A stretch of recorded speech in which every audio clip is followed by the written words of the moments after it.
Hey YouTube, how you doing? It's Boston Joe and Stella. We're out braving the cold in the garage to do a fix to the Tahoe today related to the quick connect heater line connections that GM used between 99 and 2006. So let me get Stella settled and we'll get to it.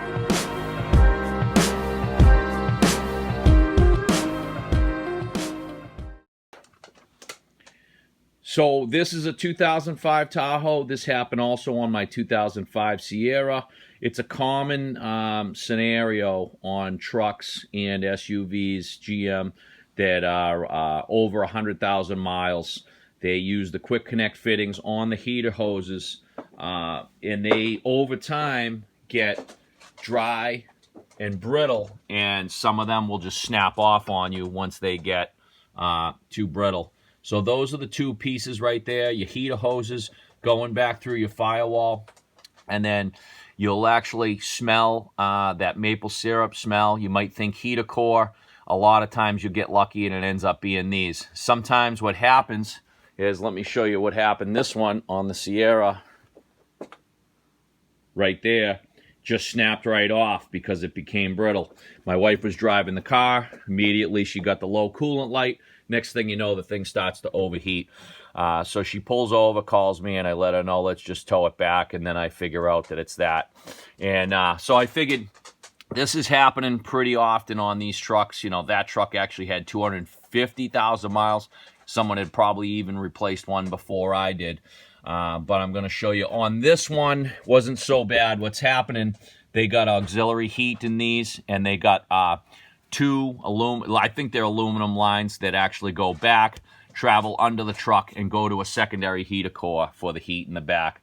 So what's happening is the quick connect T has an O-ring in it. This line is going into it, and there's a small little leak there, and that's dripping down, and it's going on my coil, and then it's making its way down and just burning on my manifold, and that's why I can smell it. So I just want to show you today what it takes to take those off and replace them. Some guys eliminate those completely. They'll just cut their hoses, either make a new hose or splice in a connection where they can just use a regular hose clamp to get rid of this. Because I personally think this is a horrible invention based on the fact that, you know, what can happen. That one there, when, you know, this system's under pressure. So if one of those just breaks off completely, it pumps the coolant out as fast as you know, in a few seconds. Let's give it a shot. Let's try and change these out here. So going into this, I thought that my fuel line tool was going to be able to take out the auxiliary line, which is smaller than the actual heater lines. I was wrong about that. So you can see here, I just wanted to show you real quick. I have these two small flat tip screwdrivers, and what I'm doing is I'm stabbing them in the top and the bottom at the same time, and what they're in a sense doing is opening up the tabs inside, and are going to allow me to pull the line back and out. Okay, so I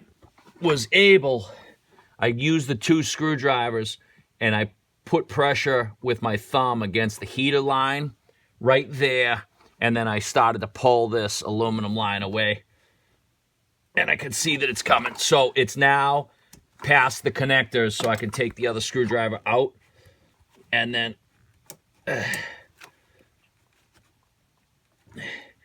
that line is released, but I can tell you this is a huge pain in the because of the way they connected these.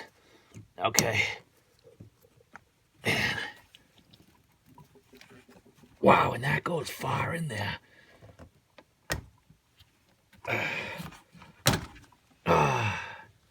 Okay, so there's the auxiliary line disconnected right there. That was not easy, my friends.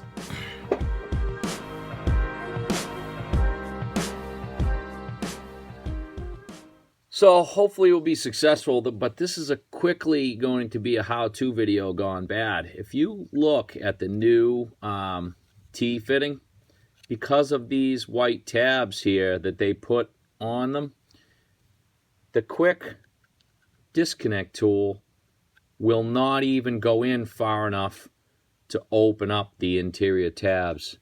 I'm going to try, I looked, and you know, if you squeeze these, they do open up a little bit.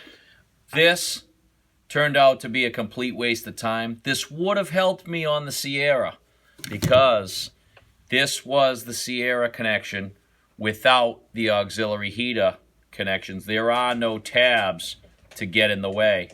The tool fits perfectly in there. Pull the line off, boom. So if yours looks like this, no tabs sticking out anywhere, this is the way for you to go. For me, that was a complete waste of time.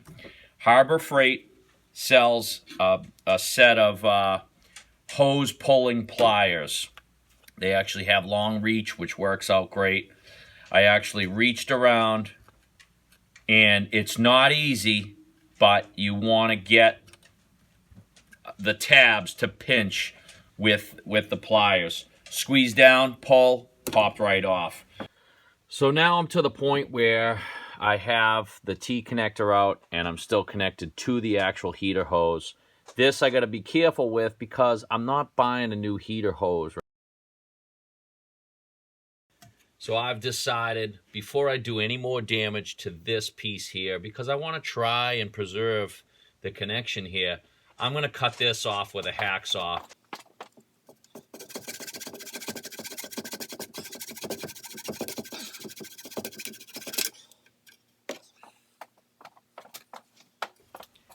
Let me tell you, another absolute nightmare.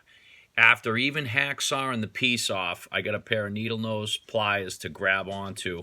I was able to take a small screwdriver and pry up the tabs.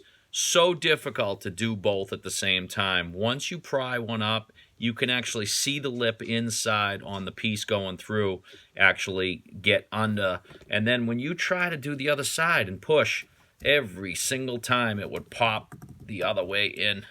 But I finally got the piece out. Finally, every connection is disconnected.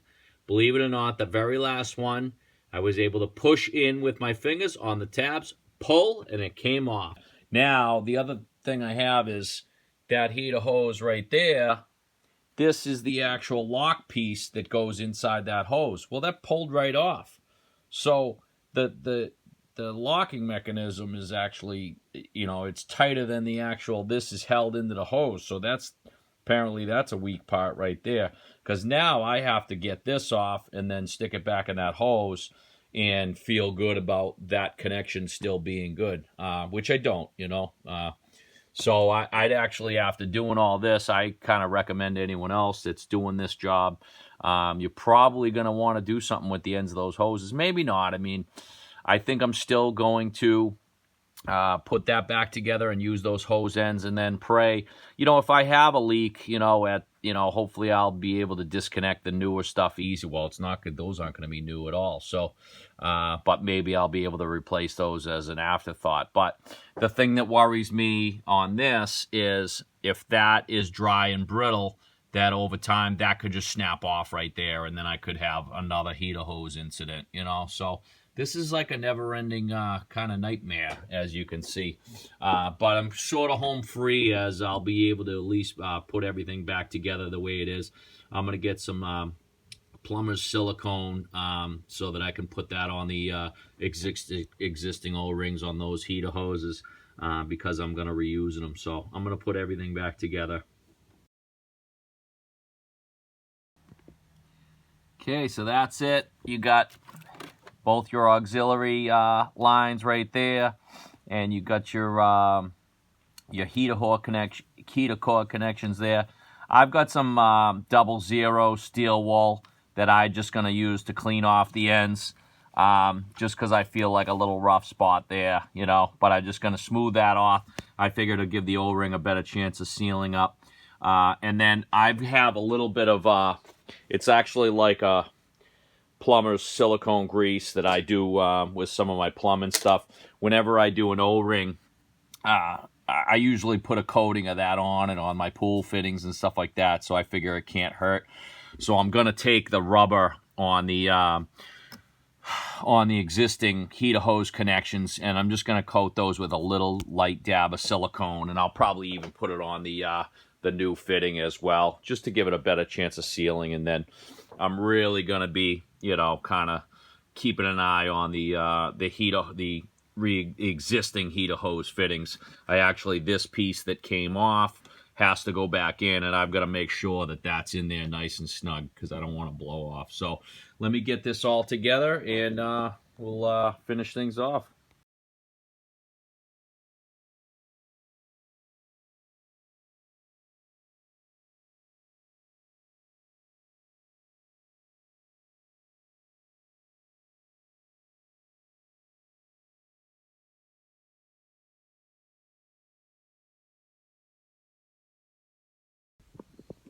When you are shopping for the parts, you're going to have a white one and a black one. The white one has the T that comes off for the auxiliary heater hose. The aluminum piece there comes straight off, and the one with black comes off at an angle. So you want to make sure you get one of each if you're replacing both, or if you're doing just the left or the right, you know, replace them with the right color. That way your original equipment has the right angle.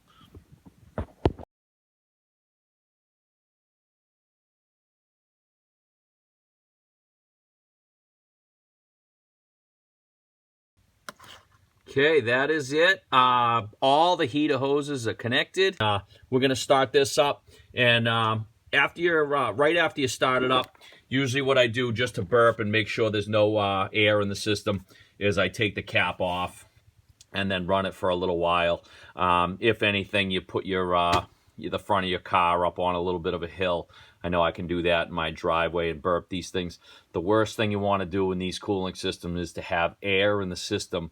You'll get a series of, in the car, you'll get heat and then no heat, heat and then no heat, and then you'll know you got an air bubble in these cooling systems. But anyways, so let's start it up and make sure we have no leaks.